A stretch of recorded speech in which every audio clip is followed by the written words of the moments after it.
Est-ce que vous croyez au pouvoir de l'esprit, au pouvoir de l'influence que vous pouvez avoir sur certains événements, consciemment ou inconsciemment d'ailleurs? Il y a des expériences qui ont été menées sur ce qu'on appelle la parapsychologie, la clairvoyance, la perception extrasensorielle.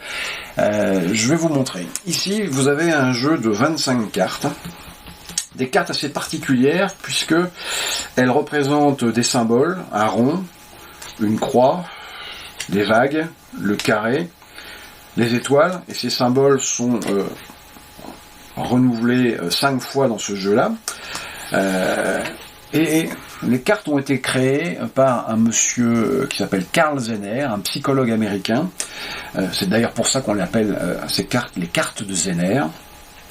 Et ce docteur Zener, en compagnie d'un de ses autres collègues américains, a fait des expériences de parapsychologie afin de déterminer si des sujets étaient capables, quand on leur montrait des cartes comme ceci, de deviner la valeur des cartes, c'est-à-dire d'avoir la clairvoyance.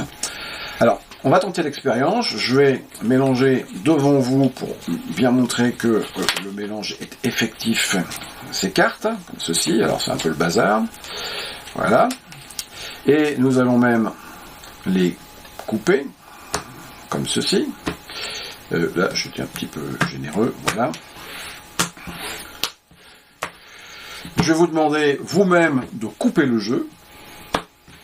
Ça vous satisfait? Vous le voulez couper une autre fois? D'accord. À présent, je vais vous demander de toucher le dos d'une carte, n'importe laquelle. Celle-ci, est-ce que vous restez sur ce choix ou est-ce que vous voulez changer? Non, vous restez sur ce choix. Parfait, nous allons poser la carte ici. 25 cartes au départ, moins une, il en reste 24. Je vais distribuer ce jeu en 2 paquets de 12. 1, 2, 3, 4, 5, 6, 7, 8, 9, 10, 11, 12. Et nous allons aller encore un petit peu plus loin d'ailleurs dans le mélange des cartes. Je vais vous montrer un mélange assez particulier que vous pourrez d'ailleurs utiliser juste après. Alors, ça consiste à distribuer une carte comme ça et à un moment donné, inverser 2 cartes. On distribue, on inverse, on distribue, on inverse, comme ceci. Alors, bien évidemment, lorsqu'on regarde les cartes de chaque tas, on s'aperçoit qu'il n'y a pas de correspondance entre elles, et c'est normal puisque on a mélangé le jeu et il n'y a absolument aucune correspondance. Alors, à vous de travailler à présent. Concentrez-vous et je vais distribuer, c'est vous qui allez décider à un moment donné de me dire d'inverser ou pas les cartes. Je recommence. J'inverse. J'inverse. J'inverse. Et il en reste une. À présent, regardons le résultat. Pas de correspondance, pas de correspondance, pas de correspondance, pas de correspondance. Ah, une correspondance. On continue. Pas de correspondance, pas de correspondance, pas de correspondance, pas de correspondance. Nouvelle correspondance. Pas de correspondance, pas de correspondance. Alors, semblerait que en me demandant d'inverser certaines cartes à certains moments, vous ayez créé, inconsciemment peut-être, ces 2 correspondances. Et voyons voir la carte que vous avez choisie au départ. La carte identique.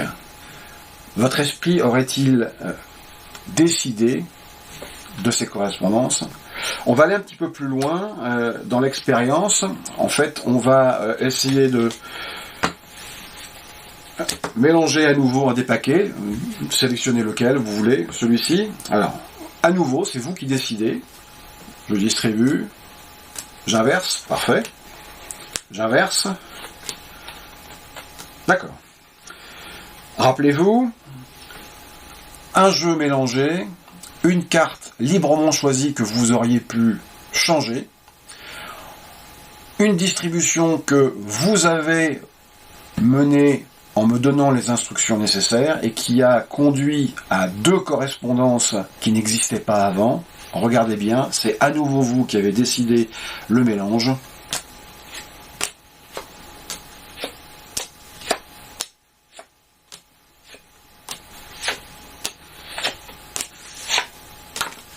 Alors, est-ce que vous croyez que l'esprit peut avoir une influence sur la matière ?